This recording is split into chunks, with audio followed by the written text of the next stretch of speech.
Lil Miquela reportedly made $12 million in 2020. She was only the start to hundreds of AI influencers. In the future, kids will not know how to write essays on their own. At least 50% of the comments are not real people. At its origins, Instagram was a digital photo album. There were selfies with the iconic duck lips, group photos from adventures, and pictures of your Starbucks mocha frappuccino. But once people became monetized, things quickly changed.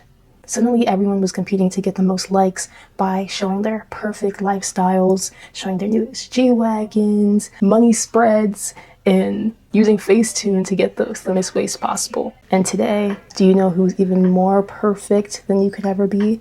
They don't need Photoshop, they don't need BBLs, and they don't even need to wash their faces in the morning. AI influencers. People are busy watching things like AI Fruit Love Island, which just got banned, and AI dog videos, while these influencers are racking up millions of dollars a year. Let's talk about it.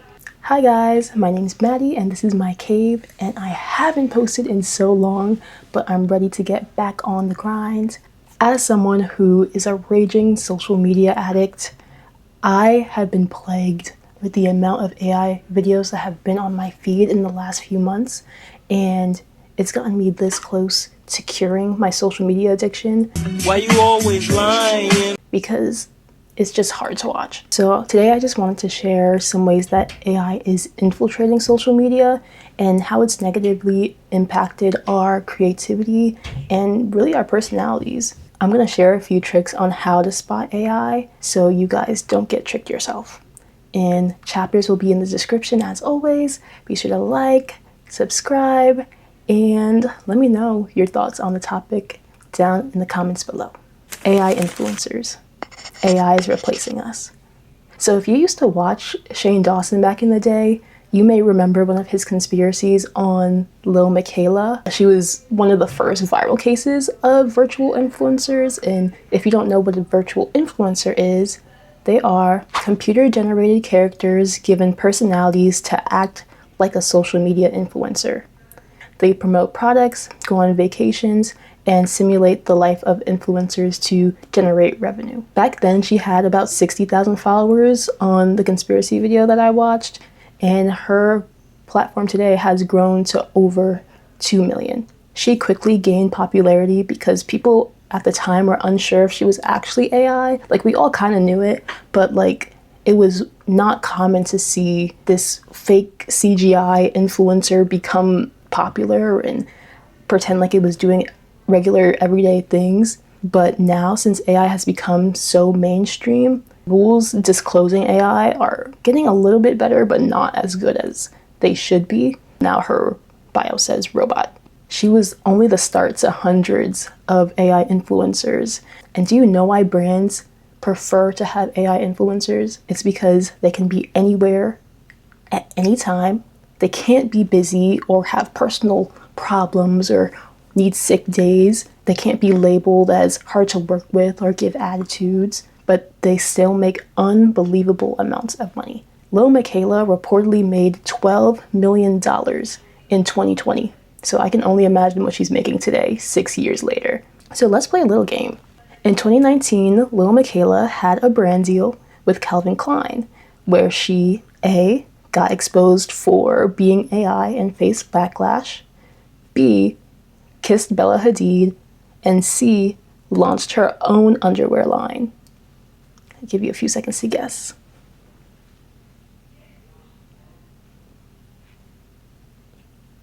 Well, if you said anything but B, you are wrong. I'm gonna play the clip here, or like place a photo somewhere. Hello? Like, what are we doing? Now in 2020, companies aren't even hiding that AI influencers are AI. There are AI gym influencers. There's even the first AI actress. Hi, I'm Tilly Norwood, the world's first AI actor. Delighted to meet you. So tell me if I'm thinking too deeply about this, but I've also been noticing a lot of POC AI, and I don't know, that just makes me a little uncomfortable because I feel like it's taking away from jobs that these POC could have, real POC could have. So this goes back to the conversation we were having yesterday about CGI models taking roles from minorities. In Calvin Klein, the script says imagine opening new doors whenever you just close doors to LGBT models. Instead of hiring LGBT models to do the job, you hired a cis straight woman and someone who is CGI. And people say it's not that deep, but it actually is. You obviously don't know how hard models actually work to get into the positions that they are, and they probably will never reach a position that Bella Hadid or Little Michaela is in. Pretty soon there will be hundreds of more of these fake people setting literal impossible beauty standards, performing on our TV screens, and having the lives that so many influencers like you or me, or even the biggest ones you know, have worked so hard for. And how do you feel about AI influencers? Personally, when I see AI influencers or ads, I immediately scroll away. I personally don't think that a computer-generated person can sell me anything because I know it's fake. I know it's a company saying like, this burger is so yummy. You know, they don't have real opinions. And it could be strange because we live in this era of wanting brands to be authentic and people to be authentic, but we also live in the rise of AI, so it's kind of hard for those two to coexist. That's like me wanting to grow my butt, but I'm following an influencer who has a BBL. Like, it's not real. No amount of routine or exercising, like no matter what she says, is gonna get me to look like her because it's a surgery. And overall, I feel like this is all fake, it's phony, and it kind of shows some corporate greed by not wanting to compensate real people and just having companies able to generate their own AI personas, you know, and I really think this is how the rich get richer and the poor get poorer. Influencers using AI scripts. We are becoming AI. With the normalization of platforms like ChatGPT and Gemini, I've noticed a problem that I don't think a lot of people know how to catch. Many people, specifically on TikTok, are using AI scripts, allegedly. As someone who has used ChatGPT to explain difficult concepts, as an outlet to conceptualize some of my thoughts, and even see like what YouTube topics it comes up with, I've gotten a pretty good sense of how it formats its sentences. And I think visually a lot of people know that ChatGPT uses a lot of em dashes, which, you know, they're typically used to show a break in a sentence or to mark unimportant words, to create emphasis or indicate a sudden change of thought. Personally, I will admit, like, I haven't really used these dashes in my writing because I'm like, if I don't know how to use it correctly, I'm not going to use it at all. Hypothetically, if I use ChatGPT and I had to copy and paste it onto a document, I would erase the em dashes so it wouldn't look like ChatGPT wrote it. That just doesn't reflect my writing style, so like, if I did that, I would erase it. You know, but that's all just hypothetical. It sucks because em dashes are real punctuation that, you know, many people do know how to use. Since a majority of people, like I would say like on TikTok or people who are usually in the comment sections, they don't use em dashes, depending on what side of TikTok you're on, they're more likely to be wrongly accused of using AI, even when they're just educated in basic English writing. And if you weren't aware, AI is trained by analyzing large amounts of data sets from websites like Reddit to emulate how real people write. So if you ever wonder why your chat is like sassy or like talks like a millennial or uses em dashes, it's because it's using real forums that real people have typed on to emulate and be similar to their language. Now, how do you spot AI when someone is speaking? So about, I would say 85% of the time, people will use the format, it's not X, it's Y. And there's so many other different ways to tell. Once you notice it once, you can't really unhear it. And once you know a lot of the patterns, it becomes really clear within the first like 2 sentences if someone's using AI. I did it my college professor, and here's what I found out. It looks like some people are reading scripts word for word.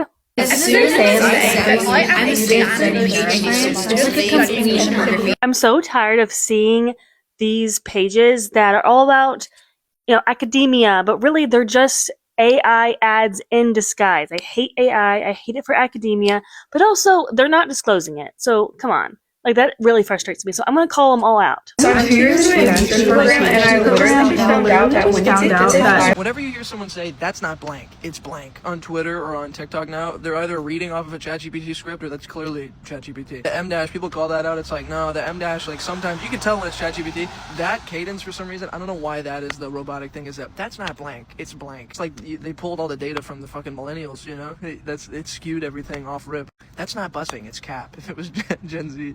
Stop writing your scripts with ChatGPT. Just be yourself. Now, I think using an AI script to kind of formulate some of the ideas that you already had originally, I think that's not a bad thing. Like I said, like I personally like to use chat to understand things that are complex or I don't really understand.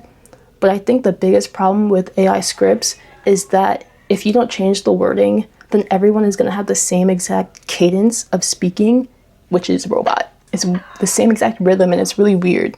The amount of people that share their raw ideas in like a stream of consciousness way will be very limited. That's just not how we should be. We should be expressing our creativity.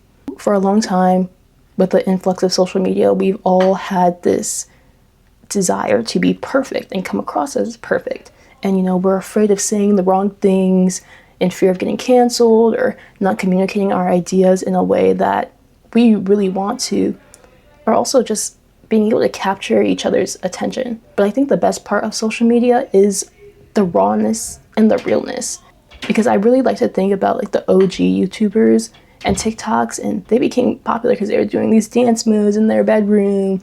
People like Smosh were doing these OG scripts, and like Fred and like Caleb City, like everyone just doing scripts in their bedrooms to replicate what's going on in real life and to mock things that are happening in real life. And I think of people like Hank Green, like he probably writes out a lot of his videos, but they're still in his own voice, and he talks about the scientific meaning behind whatever it is, you know, that he's speaking about. Again, my point is that AI is a great tool to get inspired for content ideas or concepts that you want to talk about on TikTok or YouTube. But the key is to put your own spin on it. Use your own voice. And I feel like if you're using the it's not X, it's Y format, use that for your hook, and then try to use your own language for the rest of the video. Now, I can't tell people how to make content, obviously, but if you want people following you for you, and not just because you make these AI scripted, well-sounding arguments, then I think the best way is to be yourself. And on top of that, I feel like using AI as a shortcut is really erasing our creativity. If we can't make a 20-second script on a topic that we enjoy or a topic that we relate to, then when are we using our creative thoughts? When are we using the creative and intellectual parts of our brain? And remember, if we don't use it, we will lose it. And on the same note, I fear for the kids, because I bet that they're using ChatGPT to write so many of their essay topics, and like I don't even know if they know how to properly research. They probably look at a TikTok comment and think that's law, like that's a history book. And we don't even know what's going to happen in a history book. So even in 20 years, even now, not all history books are accurate. So I think that in the future, kids will not know how to write essays on their own. They barely know how to write sentences without some weird slang and punctuation issues, and and there is the worst offense, in my opinion. It gets me angry. AI ads, AI accounts, AI is selling and speaking to us. Now, I don't even want to talk about this topic for too long because AI ads are like a virus to me, and they keep spreading like an infestation. The big problem for younger and older people right now is that I think it's going to be really hard to differentiate what an AI advertisement is from what's a real advertisement. And I wonder in the future, will that really even matter? But right now, some AI ads are just really bad. One of my tricks is to pay attention to the mouth movements. And I get so many AI ads on YouTube where the mouth doesn't sync up with what the person is saying. Also, the AI robot voice. It's robotic. It's not in the cadence that anyone speaks in. videos. Look at my followers and views this week. Last week, no one watched my videos. Then I used promote. Boom. Views skyrocketed and comments went crazy. And usually if a person is speaking with a monotone, flat voice with like weird pauses and a weird flow, they're usually AI. There's also these videos where the AI is at like the bottom corner of your screen. They're like reporting current news or influencer drama. And the way to tell that this is fake is usually the username of the influencer will be like someone just smacked the keyboard. Like it just like UFGF235. Like this creator says, they often take the exact words that other creators have said or use their entire likeness to generate a new person saying the same exact words. I was looking at certain videos and I came across this one. I saw the original video of the DoorDash girl, and I'm a little bit confused now that I woke up and see everything that's happening. When I saw it, I said, hey, I understand why DoorDash, well, I guess fired you, and why you're blocked from the app. Now, as for the guy... That's a little weird, right? Why are they saying the same thing in a very similar tone and a very similar cadence? Is there a script? Is somebody copying somebody? Or is that video on the right fucking AI? Is it AI? And not just that video, her entire fucking page is artificial intelligence generated video. Okay? Now, when you look at the page, you can kind of tell. It's just gibberish. There's no like links or anything, no name. But when you just scroll by these videos, it's pretty hard to tell unless you're really paying attention to how she speaks. This leads me to mention the dead internet theory. According to this Harvard article, the dead internet theory suggests that much of today's internet, particularly social media, is dominated by non-human activity, AI-generated content, and corporate agendas leading to decline in authentic human interaction. So if you've ever been on platforms like Twitter, at least 50% of the comments are not real people and they're bots. If you go to TikTok comments, you know, you'll see a bunch of like fire emojis or like a bunch of heart emojis, and usually those are bots as well. But sometimes I have fell asleep on TikTok and then woke up to like me with 3 fire emojis. So sometimes someone just fell asleep on TikTok. One popular one that I've seen over the last few years is like AI suggesting this one book. It could be a little harder to spot because it's usually under like self-help content or manifestation content that kind of relates to what the title is. And the comments like, oh, this saved my life. Everyone needs to read this and buy this and press this link. It's easier to spot once you know what you're looking for and once you've seen it a few times. A few weeks ago in my marketing class, we had a lesson on how AI influencers are interacting with social media and how rapidly they're growing. We also learned that in terms of advertisements, people are less likely to purchase a product with an AI influencer if it uses the proximal sensory experience. Proximal senses include touch, taste, and smell. Think about things that are in your proximity. While I was researching this video and just scrolling TikTok, I saw this Jollibee ad. I'm about 80% sure that this is AI, and it showed a person biting into a Jollibee sandwich. That is a big piece of chicken. Wow, that's spicy. I'm gonna finish this whole thing. If a company run ad is saying, this sandwich tastes so good, smells so good, and has a nice crunchy texture, it has no meaning because AI can't feel yet. It can't feel yet. This is why user-generated content like TikToks where people are doing unsponsored food reviews and makeup hauls, these are the most valuable advertisements for companies. They don't have to pay the influencers and they can still see an increase in sales if the creators enjoy the product.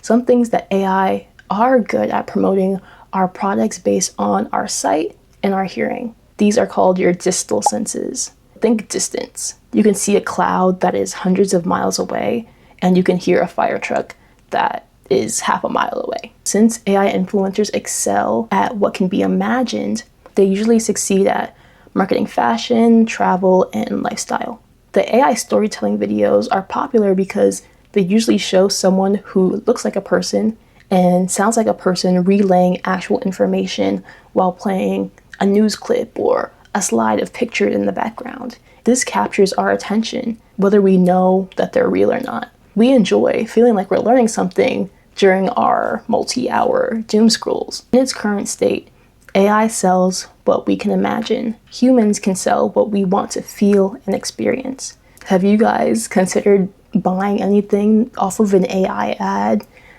Again, I don't know if it could really convince me, especially if it's food. Like, definitely not food. Clothing, I don't know, I can't see that. Like, unless it was showing the actual clothing and then maybe it was an AI voice that sounded like a human, then maybe. But I don't think I could buy into like the AI influencer stuff. The point of this video is not to get you to stop using AI, but to just be a little more intentional about how you're using it. It should be used as a tool to help you understand concepts you can't grasp or generate recipes based on your dietary restrictions. The more you use AI to automate every aspect of your life, you reduce your need to think critically about anything. Telling chat to write a report on a book you never read reduces your reading goal, analysis skills, and increases your need for that quick fix of dopamine by having an immediate answer for everything.